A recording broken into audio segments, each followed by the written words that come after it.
Soyez les bienvenus pour cette nouvelle édition de Questions de santé. Ce soir, nous recevons Monsieur Ibnou Diawara, expert consultant en sécurité et directeur de la structure DSTA. Bonsoir, monsieur. Bonsoir, Micheline, et bonsoir à tous les téléspectateurs qui nous suivent à travers BF1. Merci d'être avec nous. Merci. Alors, on va commencer par présenter votre structure et puis dire exactement en quoi consiste votre boulot exactement. Voilà, nous sommes une structure donc, qui est une filiale du groupe BBS Holding, qui s'appelle DSTA dans sa dénomination Defense and Security Training Academy, donc qui est une académie de formation au niveau de la sûreté et de la sécurité. Alors nous œuvrons beaucoup plus dans le domaine de la formation, mais aussi dans les audits, les études, naturellement l'accompagnement et le conseil au niveau des entreprises. Très bien. Alors, en quoi consiste le travail, en fait, comme on va parler de la prévention, c'est ça, au niveau des risques professionnels dans votre structure? Nous œuvrons beaucoup dans l'accompagnement et le conseil, c'est-à-dire les entreprises ont besoin en fait de nos services pour les accompagner à se mettre en norme par rapport à la législation. Donc nous les accompagnons beaucoup plus dans ce sens et les aider à se formaliser et se mettre en norme. Très bien, on va y revenir plus en détail, de plus loin. Pardon. Alors, qu'est-ce que c'est l'ergonomie? Une définition simple. En termes simples, déjà, l'ergonomie est un mot grec, déjà, qui veut dire ergon et nomos. Ergon qui parle donc du travail et nomos qui parle donc des lois. Donc, quelque part, c'est une étude scientifique donc, qui permet à l'homme de se mettre dans une bonne posture, de se mettre dans une bonne situation de confortabilité pour travailler à l'aise et éviter tout ce qui est accident de travail et naturellement tout ce qui est maladie professionnelle. Très bien. Alors, quels sont les risques liés au poste de travail, par exemple dans le bureau? On est tous concernés. Bon, les risques sont nombreux, j'avoue, parce que si on prend le cas du bureau, naturellement, on va parler de l'assistante, ou en tout cas nous tous maintenant, parce que nous travaillons nous tous dans les bureaux en ayant notre ordinateur en face de nous. Ceci nous amène à juste comprendre que la posture au niveau du bureau est très importante. Alors, on doit se mettre dans une situation où déjà notre tronc serait en forme rectiligne, en mouvement rectiligne. Et nous avons une image, donc la régie, si elle peut nous faire passer l'image, ça serait très bien.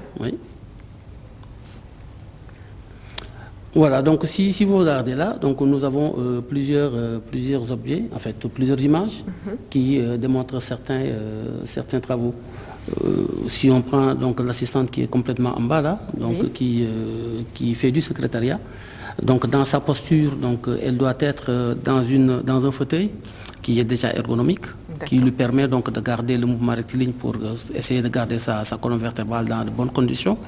Ensuite, elle doit avoir les mains donc posées sur la table, de sorte à ce que l'angle au niveau du coude, en tout cas au niveau du coude et donc au niveau de l'épaule, fasse donc un angle de 90 degrés. D'accord. Donc dans ce sens-là, mais je ne suis pas bien voilà, donc tout dépend, parce que la distance aussi a son rôle.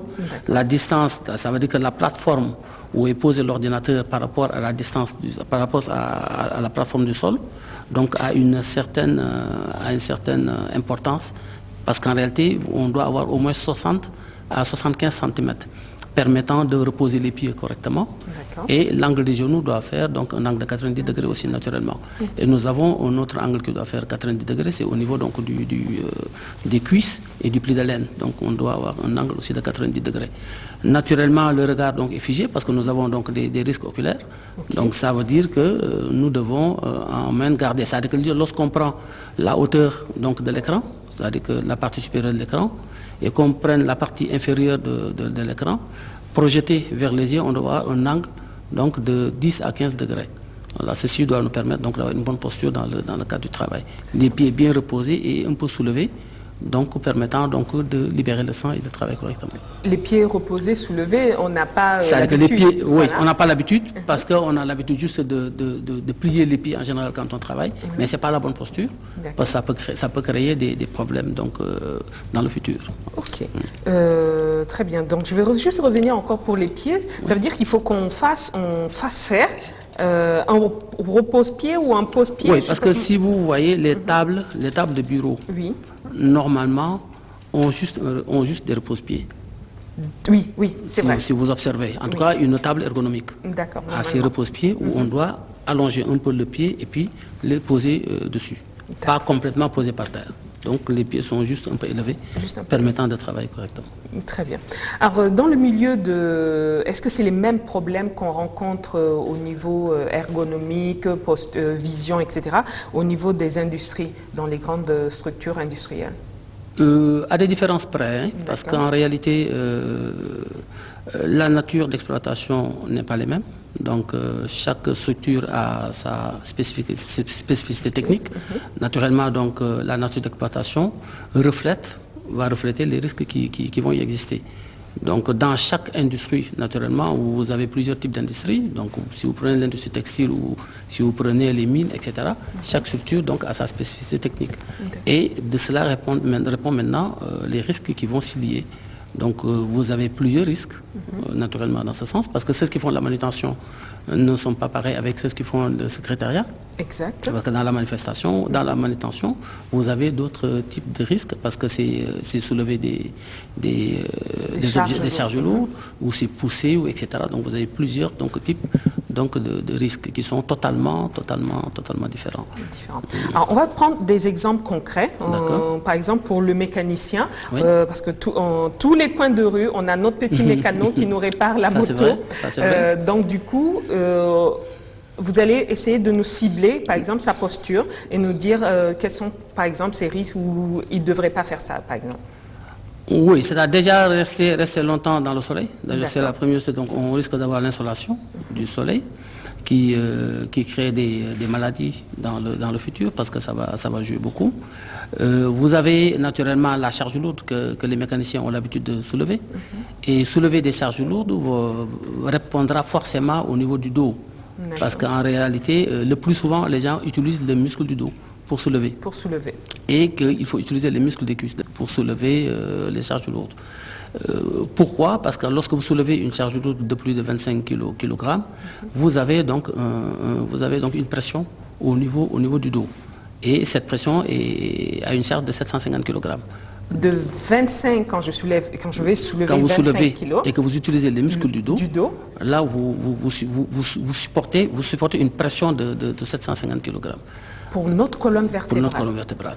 On a une image. Si la régie est prête, on a une image qui illustre bien voilà ce que vous dites. Voilà, donc si vous regardez l'image à droite, donc les deux personnes qui sont en noir, si vous regardez, la personne cherche à soulever tout en utilisant sa force au niveau du dos. Donc là, il reçoit une pression. Contrairement à ceux qui sont à gauche, qui sont en génuflexion et qui vont essayer de se relever avec les genoux. Donc là, c'est ça la bonne posture. Ça, c'est une mauvaise posture pour les gens. Hein? Il faut naturellement se protéger de la tête parce qu'il faut mettre un peu d'équipement de protection individuelle, mettre des masques de poussière, masques anti-poussière, donc qui va filtrer un tout petit peu les choses. Il y en a d'autres, mais si on veut développer, ça va prendre beaucoup de temps. Si nous allons donner d'autres exemples, naturellement, quand il s'agit donc des gens qui travaillent dans les industries. D'accord. Donc, juste pour revenir à l'image, donc quoi qu'on soulève, il faut le soulever avec les muscles des cuisses. Des cuisses. Avec les muscles des cuisses. Vaut mieux commencer à apprendre dès le bas âge pour ne pas... À le faire pour ne pas avoir des séquelles dans le futur. D'accord. Oh, très bien. Donc j'espère que vous avez tous compris. Alors quel est le lien entre l'ergonomie et l'outil de travail? Oui, par exemple chez les mécanos ou chez la couturière ou ailleurs. Oui, c'est-à-dire que c'est le mouvement répété tous les jours. C'est-à-dire que quand on prend la couturière, parce que lorsque vous parlez d'ergonomie, vous parlez de la bonne posture. Oui. Et quand on parle de la bonne posture, on parle forcément des pénibilités. Parce que vous avez une certaine pénibilité, la couturière a une certaine pénibilité de s'asseoir pendant un certain temps, de pédaler en tout cas, ou en tout cas de rouler avec la main pendant un certain temps. Donc ça donne une certaine pénibilité. Et ces pénibilités-là appellent à donc, sa durée. Donc lorsque la pénibilité a une exposition très longue, ça peut créer dans le temps, donc ça peut laisser en fait des traces dans le temps qui vont créer des maladies professionnelles. Alors, c'est ce qu'il faut, c'est pourquoi, de temps en temps, il faut se lever, faire quelques mouvements et revenir, marcher et revenir. Mais ces mouvements-là, naturellement, on ne les fait pas en utilisant les articulations. On utilise plutôt les muscles. D'accord. Voilà, on s'étire en tirant sur le corps, on se retourne en tirant sur le corps, mais pas soulever les bras, tourner, etc. Ça crée donc des complications articulaires. D'accord. Alors, j'étais en train de voir à peu près comment imager. Donc, par exemple, moi qui prends ma casserole, alors, parce que les femmes, on est beaucoup dans la cuisine, donc ma casserole, je devrais la prendre comme ça, ou avec par exemple, s'il n'a qu'une manche, tout le temps. Là, je le prends avec au niveau de l'articulation, c'est ça? Alors que là, je le prends. Oui, voilà. Là, vous utilisez les muscles. Les muscles. Vous n'utilisez pas, en fait, les articulations. Voilà. Ok, bon, j'ai bien compris. Alors, on est toujours dans la prévention. Nous sommes allés dans une salle de sport pour voir un petit peu, quand on est au bureau toute la journée et qu'on a des maux de dos, quelle activité, en fait, ou quelles sont les différentes postures qu'il faut faire au niveau de la salle de gym. Là, nous allons vous montrer quelques mouvements que vous pouvez faire avant de quitter sur votre lit. Et c'est des moments qui durent que 30 secondes seulement. 30 secondes. Ok. Tu peux changer maintenant.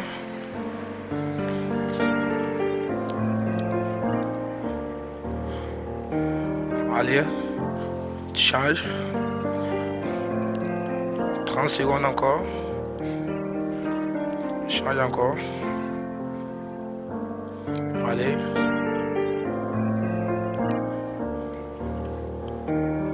Pour 30 secondes seulement, juste 30 secondes. Allez. Fais bien le dos. Ok. Respire bien, souffle. Concentre-toi. Va avec la respiration. Ok.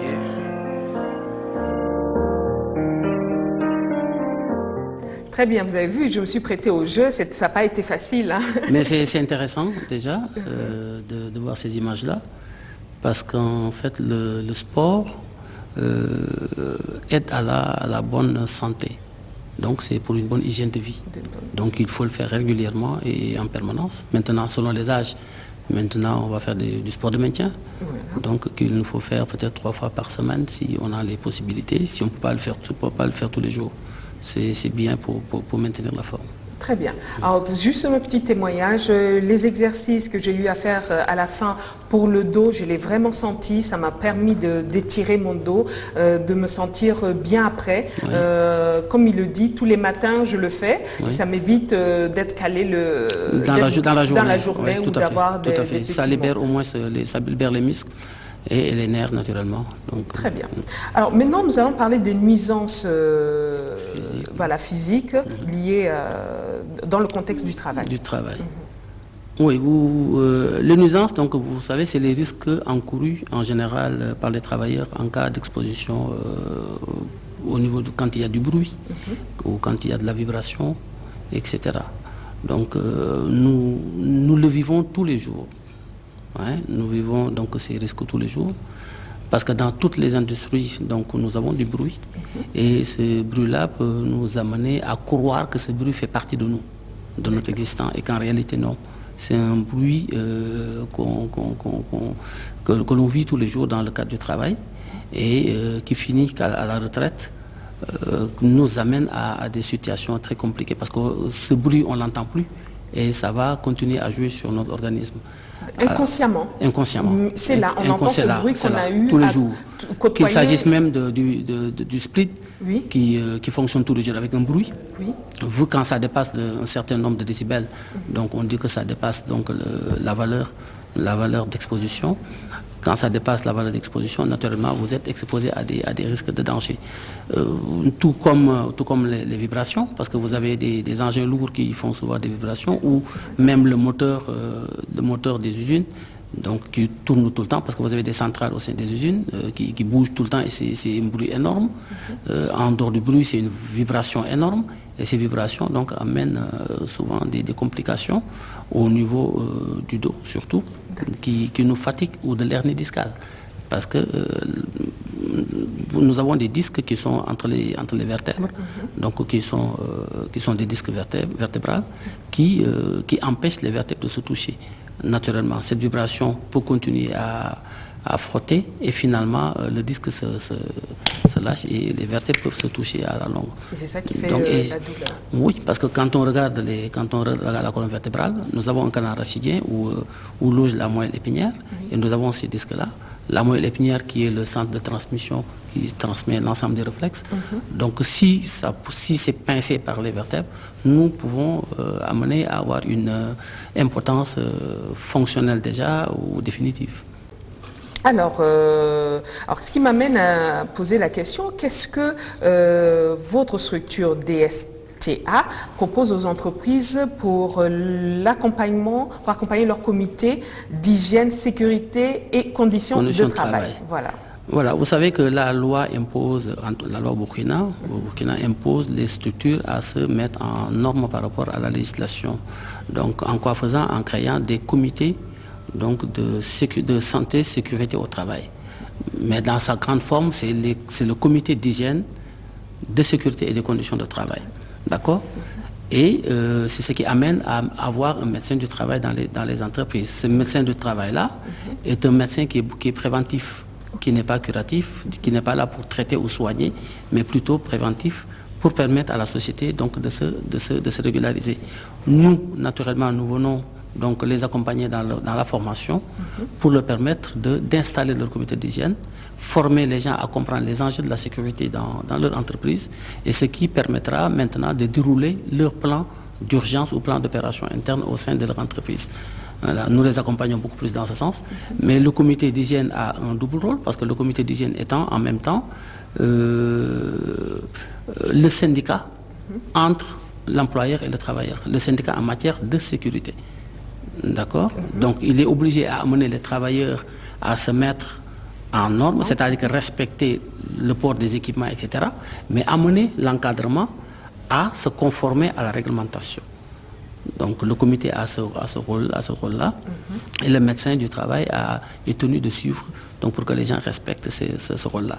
Nous les amenons dans ce sens-là par des formations que nous faisons ou des séminaires que nous organisons très souvent, donc à ce qu'ils se mettent dans les normes. Dans les normes. Donc ça veut dire que vous travaillez en collaboration avec les médecins du travail ou plutôt... Pas exactement, c'est plutôt avec les structures mêmes, donc ceux qui gèrent en réalité la centrale du comité d'hygiène ou ceux qui gèrent la sécurité au sein de l'entreprise. Nous travaillons avec eux. Ma question c'était, il y a des formations, en fait ces personnes doivent être formées, certaines personnes de la structure c'est une obligation de la loi. C'est-à-dire que tout le personnel des entreprises doivent être formés obligatoirement. Et une piqûre de rappel est faite tous les 2 ans. C'est ça qui est réglementaire. Même si la personne change de poste, elle doit recevoir une formation qui est relative à ce poste. Parce que chaque nature d'exploitation reçoit une formation particulière. Voilà. Liée aux conditions. Liée aux conditions. Très bien. Alors, donc, comme vous dites, c'est la structure que vous accompagnez, les dirigeants, vous les aidez à être se mettre en phase avec la réglementation. Avec la réglementation. Voilà. Tout en ayant le respect des normes. Parce qu'en fait, vous avez des normes qui sont des normes soit APSAT, soit AFNOR, etc. Vous avez plusieurs normes qui régissent en réalité la sécurité dans son ensemble. Vous avez la norme 18001 qui part de l'OHSAS 1, donc tout ce qui est sécurité, comme vous avez donc l'HACCP, donc qui parle donc de la santé, etc. Donc on les pousse à se mettre en norme et à comprendre ces normes-là. Nous les aidons beaucoup plus dans ce sens, par des formations, soit maintenant par des audits d'abord pour savoir ce qui se passe, diagnostiquer, parce qu'il faut diagnostiquer d'abord, ensuite mettre la prévention dessus. Très bien. Oui. Oui. Alors, les normes, c'est quoi en réalité ces normes et règles en matière d'équipement et de protection individuelle?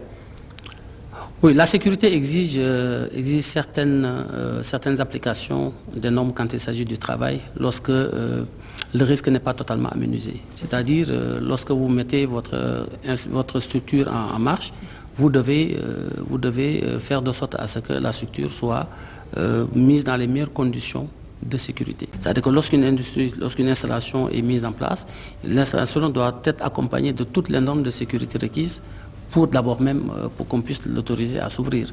Parce que pour ouvrir une entreprise, il faut, une entreprise bien sûr industrielle ou autre, il faut forcément un audit de sécurité, une étude de sécurité d'abord.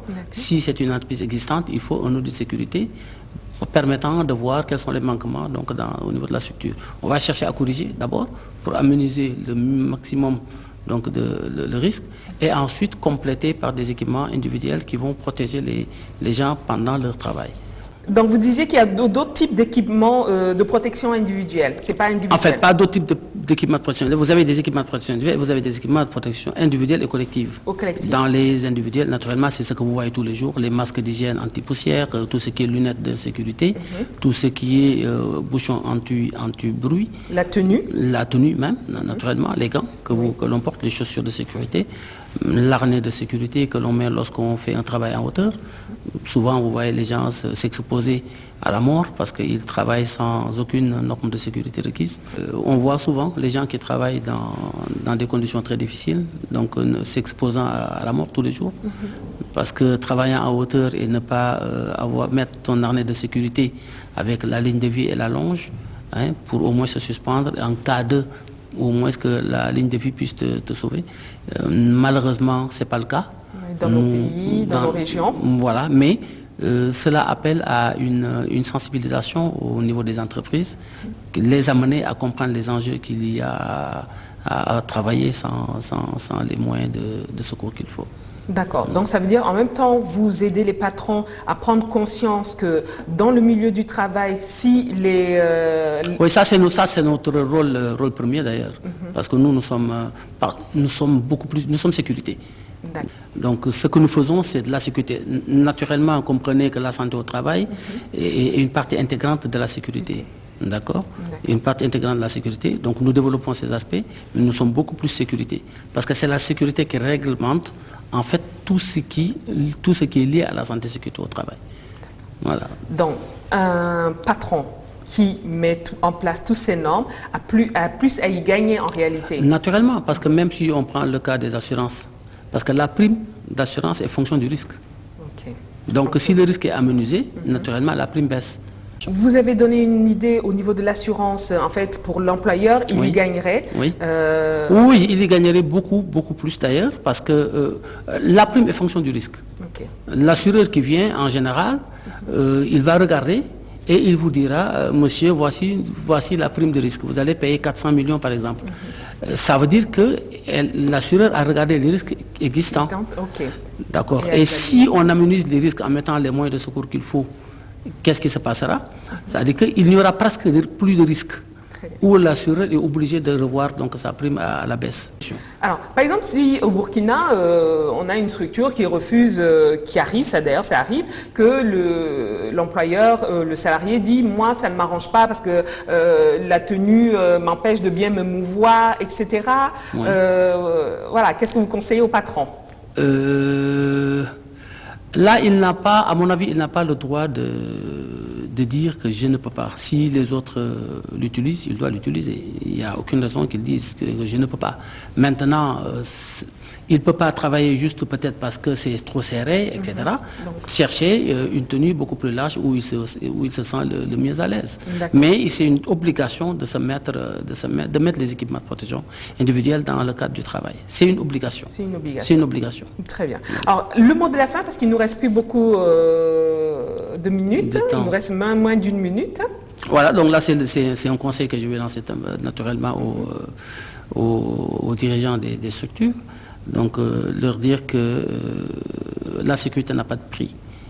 On dit très souvent, c'est vrai que le risque zéro n'existe pas, mais on peut amenuiser vraiment le risque à un niveau presque zéro. Si ce n'est pas zéro, mais en tout cas, on peut l'amener à un niveau presque zéro. Parce qu'en réalité, lorsqu'il se passera un événement, on n'a pas assez de temps pour faire face à cet événement si les moyens de prévention ne sont pas mis en place. Parce que la prévention, c'est pas autre chose, c'est rien d'autre que les mesures à prendre pour éviter autant que possible qu'il y ait un événement. Mais s'il y a un événement, naturellement, la prévention avait édicté de mettre donc, des moyens de secours. S'il y a des problèmes, naturellement, la prévision va jouer son rôle. Parce que la prévision, maintenant, c'est l'utilisation de ces moyens-là. Donc, vous avez ces deux sens-là. J'invite les chefs d'entreprise à aller beaucoup plus dans le sens de la réglementation. Très bien. C'était le mot de la fin de notre expert, M. Diawara Ibnou. Merci à tous ceux qui nous écoutent depuis l'extérieur. Merci à la régie qui fait tout pour que ça marche. Merci à vous et à la prochaine.